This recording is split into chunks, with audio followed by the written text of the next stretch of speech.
دا ځمکه ده او دا سپوږمۍ ده. د ځمکې له دې ځایه 4 انسانان داسې روان شول. له سپوږمۍ یې دوره ووهله او بیرته ځمکې ته راستانه شول. د دې ماموریت نوم آرټیمیس 2 و او په ترڅ کې انسانان په اول ځل په فضا کې تر ټولو لرې ساحې ته ورسېدل. حتی داسې ځای ته ورسېدل چیرته چې ځمکه د دوی له سترګو پناه شوه او له ځمکې سره یې اړیکه هم غوڅه شوه. خو په فضا کې له 10 ورځو کامیاب ماموریت وروسته دا انسانان بیرته ځمکې ته سلامت راستانه شول او دا په ټوله دنیا کې د یوې تاریخي صحنې په توګه ثبت شو. And honestly, what struck me wasn't necessarily just Earth, it was all the blackness around it. Earth was just this lifeboat hanging undisturbingly in the universe. ناسا وایي چې دا یو امتحاني سفر و او له دې وروسته به د سپوږمۍ او له سپوږمۍ نه ورهاخوا فضا ته د انسانانو د رسولو اصلي ماموریت هم شروع شي. خو پوښتنه دا ده چې دغو 4 کسانو په فضا کې څه داسې نوي ولیدل چې انسانانو ته تر ټولو مهم وو. راځئ نن په دې ویډیو کې سپوږمۍ ته د دغو 4 کسانو 10 ورځني سفر ته لنډه کتنه وکړو او هغو پوښتنو ته هم ځوابونه پیدا کړو چې تاسو له دې مخکې په هغه بله ویډیو کې له موږ سره شریک کړي وو.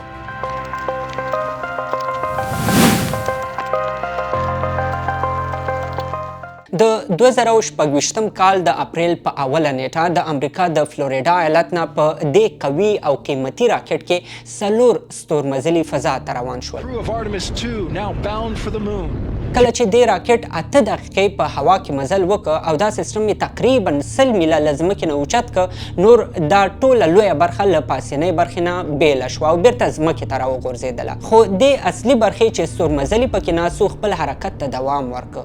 له یوې خوا دې سیستم ته د راکټ لخوا هم سپیډ ورکول شوی و او له بلې خوا دې پاتې سیستم کې هم خپل انجنونه لګېدلي وو او د همدې په کومک یې په 3 ساعتونو کې د ځمکې اخري مدار ته ځان ورساو، چیرته چې د جاذبې قوه یو څه کمیږي او د همدې ماشین په کومک د اوراین کپسول تقریبا تر 45,000 میلو پورې نور هم اوچت شو.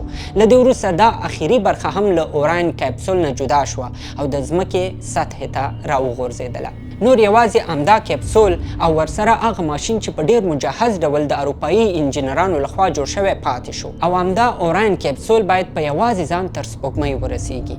دې کپسول په همدې وخت کې د وزرو په شکل سولري تختې خلاصې کړې. همدا سولري تختې له لمر نه انرژي اخلي او په کپسول کې دننه اکسیجن، اوبه، برق او د ژوند ډیر نور مهم سهولتونه هم د انسانانو ته برابروي. له دې ورهاخوا دا کپسول 33 انجنونه هم لري د کومو په وسیله چې دا کپسول په فضا کې حرکت کوي او ځان تر سپوږمۍ رسوي.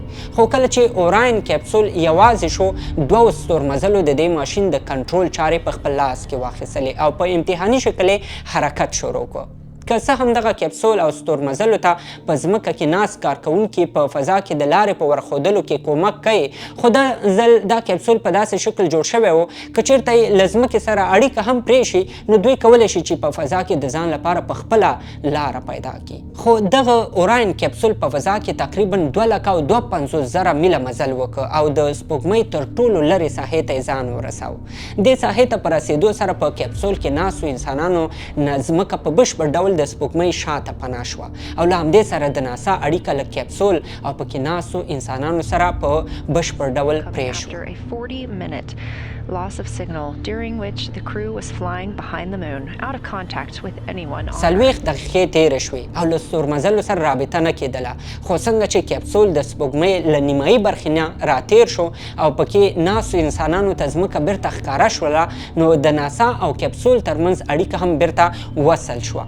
خو د سپوږمۍ له دې برخې ټوله ځمکه پوره نه ښکارېدله بلکې د میاشت په ډول ښکارېدله، کټ مټ هماغسې لکه موږ ته چې له ځمکې نه سپوږمۍ د میاشت غوندې ښکاري. او دا ځکه چې د سپوږمۍ له دې برخې د ځمکې یوازې هغه ساحه معلومېدله چې د لمر وړانګې پرې لګېږي او په هغو ساحو کې چې د لمر نه پټې وې او تیاره وه نو ځمکه نه ښکارېدله او همدې د میاشت تصویر هم جوړ کړی و. ستورمزلو په همدې شکل د سپوږمۍ له سطحې نه تقریبا 4000 میله اوچته دوره ووهله. په دې دوران کې بېلابېل تصویران واخیستل، د سپوږمۍ په سطحه یې ډېر شیان نوټ کړل او بیرته یې د ځمکې په طرف حرکت شروع کړ. د اوراین کپسول او پکې ناست ستورمزلې د ټول ټال 6,95,000 میله مزل وروسته د 2026 کال د اپریل په 10 نیټه بیرته ځمکې ته راستانه شول. خو ځمکې ته راښکته کېدل دومره اسانه هم نه وو. حتی ویل کېږي چې د دې ټول ماموریت سختترین او خطرناکترین وخت همدا ځمکې ته راښکته کېدل دي. او پوهیږئ دا پروسه د زرګونو انجینرانو په وسیله د ریاضیاتو او فزیکي فارمولو په اساس مخته وړل کېږي چې بالاخره انسانان له فضا نه په خوندي ډول بیرته ځمکې ته راښکته کړي.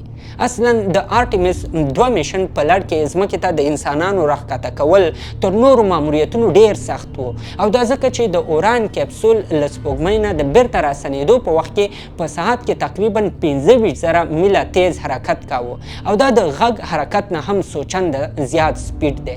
یعنی په کوم سرعت چې غږ له یو ځای نه بل ځای ته رسیږي، له دې هم په څو چنده زیات سپیډ کې د اوراین کپسول د ځمکې اټموسفیر ته را داخل شو. کله چې دا ټول سیستم د ځمکې اټموسفیر ته راورسیږي نو د هغې ماشین کار نور ختمیږي چې دا ټول کپسول یې تر سپوږمۍ پورې رسولی و، او په کپسول کې ټول سهولتونه دغو 4 انسانانو ته برابر کړي وو. د ځمکې مدار ته له داخلېدو سره سم کپسول له ماشین نه جدا کیږي او ځمکې ته راخطا کیږي،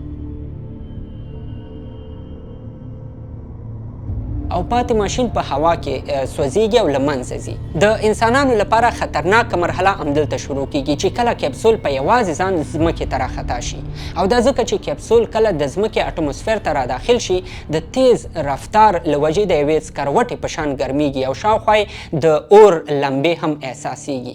خو په دې خطر چې ستورمزلې له اور او تودوخې نه محفوظ پاتې شي، له دې ټول کپسول نه د پلازما په نوم یوه ماده ګرچاپیره راتاویږي، او دا پلازما دومره په قوي شکل جوړه شوې چې کله د کپسول له شاوخوا نه راتاو شي نو نور ورسره په ځمکه کې د ناستو انجینرانو اړیکه هم غوڅیږي، او تر څو چې ځمکې ته رارسیږي یا د کپسول تودوخه ختمه شوې نه له دوی سره د ناسا اړیکه پرې وي.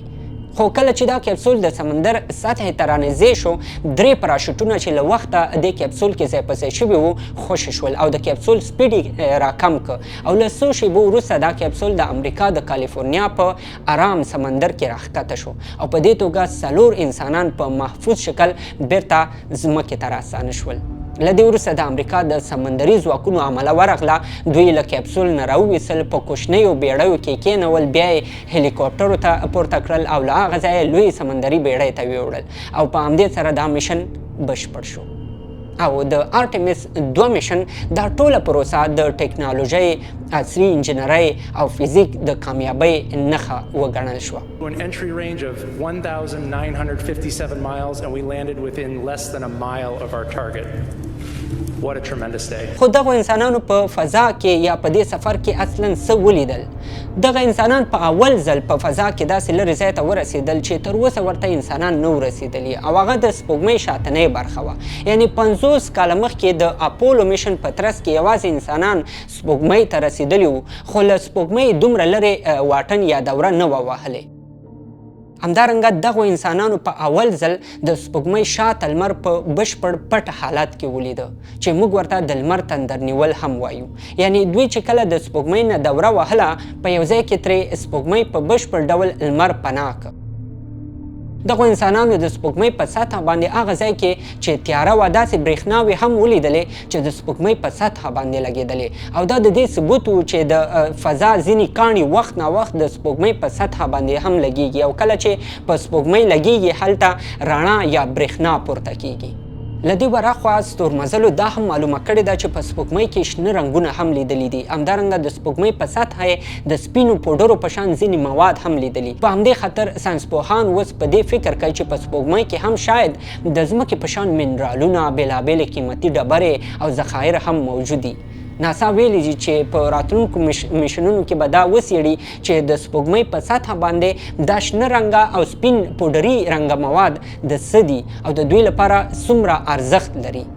اوس چې ناسا دا ماموریت په بریالیتوب سره ترسره کړ غواړي چې په راتلونکي 2028 کال کې د آرټمیس 3 میشن هم ترسره کړي او دا به له دې ماموریت نه هم مهم وي ځکه چې په هغه ماموریت کې به انسانان په مستقیم ډول د سپوږمۍ سطحې ته راښکته شي او تر ټولو مهم پکې به دا وي چې په اول ځل به د سپوږمۍ په سطحه باندې یوه ښځه هم قدم کیږدي نو د علم او ټکنالوژۍ په برکت اوس د ناسا مسؤلین په دې باور دي چې سپوږمۍ له دې وروسته زموږ منزل نه دی بلکې موږ یې د خپل چم ګاونډ یوه برخه هم ګڼو It's a special thing to be a human and it's a special thing to be on planet Earth. زموږ دا ویډیو همدومره وه که چېرته تاسو د فضا او کائناتو په اړه زموږ نورې ویډیوګانې نه لیدلي نو زموږ په یوټیوب چینل کې حتما در سره وګورئ شاید هلته مو بېلابېلې نورې پوښتنې هم ځواب شي تر بلې خپرونې د الله په امان